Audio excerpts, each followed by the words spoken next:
Assalamualaikum warahmatullahi wabarakatuh. Berjumpa lagi dengan Kak Arya. Kali ini kita akan bahas tentang silogisme, yaitu bagian dari tes potensi akademik. Apa itu silogisme? Silogisme pada umumnya adalah penalaran logis yang menguji peserta untuk mendayagunakan logikanya dalam memahami pernyataan atau informasi yang diberikan gitu. Jadi kata kuncinya adalah penalaran logis gitu. Jadi pola yang digunakan dalam tes ini yaitu peserta diminta menentukan kesimpulan gitu dari beberapa pertanyaan singkat yang diberikan di soal. Menentukan kesimpulan gitu ya. Jadi peserta wajib menghindari perasaan atau opini pribadi. Karena emang nanti soal yang diberikan itu membutuhkan jawaban dari hasil analisis secara logis. Jadi coba analisis gitu. Kira-kira jawabannya yang mana yang tepat dari hasil pernyataan itu.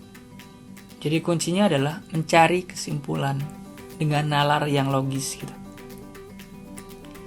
Di silogisme itu tips dan triknya pertama pahami dan analisis setiap pernyataan yang diberikan di soal.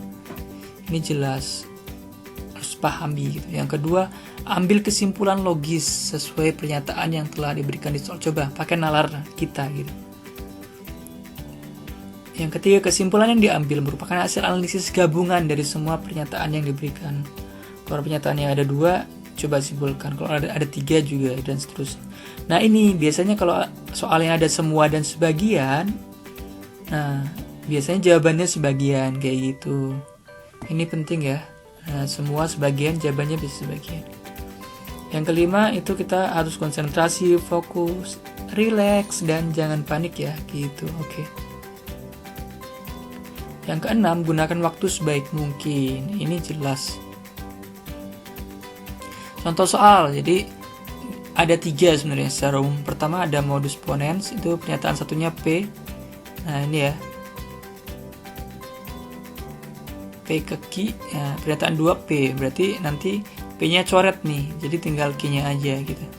Jadi contoh, jika Arif lulus ujian maka ia akan mendapat beasiswa. P-nya itu Arif lulus ujian, ya Q-nya ini mendapat beasiswa. Ya, pernyataan kedua, Arif lulus ujian, berarti coret aja yang sama nih. Berarti tinggal Q ya, maka akan mendapat beasiswa Arifnya. Atau secara logika juga ini bisa dinalar gitu.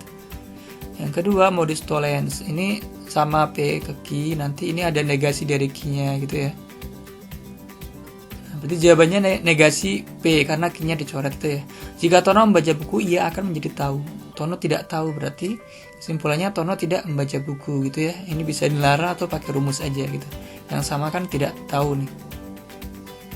Taunya dicoret, jadi tidaknya ke sini yang Tononya. Oke. Yang ketiga itu silogisme. Ada pernyataan 1 P ke Q ke R, nanti Q-nya dicoret jadi P jadi R gitu. Oke. Contoh, jika ekonomi Indonesia melemah, maka akan mengalami resesi gitu, oke. Jika Indonesia resesi, maka akan banyak pengangguran. Nah, ini resesinya sama dicoret ya, sehingga kesimpulannya adalah jika ekonomi Indonesia melemah, maka akan banyak pengangguran gitu. Oke. Jadi itu 3 hal yang sering muncul ya. Ada modus ponens, modus tollens, dan silogisme. Tadi paling beberapa tadi yang katanya kalau ada semua dan sebagian tuh jawabannya sebagian gitu ya. Lebih gunakan, sebenarnya bisa gunakan dengan nalar kita gitu. Dari jawabannya bisa tertebak gitu, oke. Makanya disebut penalaran logis, yaitu menarik kesimpulan gitu ya.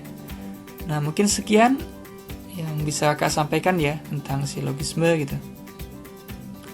Oke, thank you. Jangan lupa like, comment, share, and subscribe. Wassalamualaikum warahmatullahi wabarakatuh.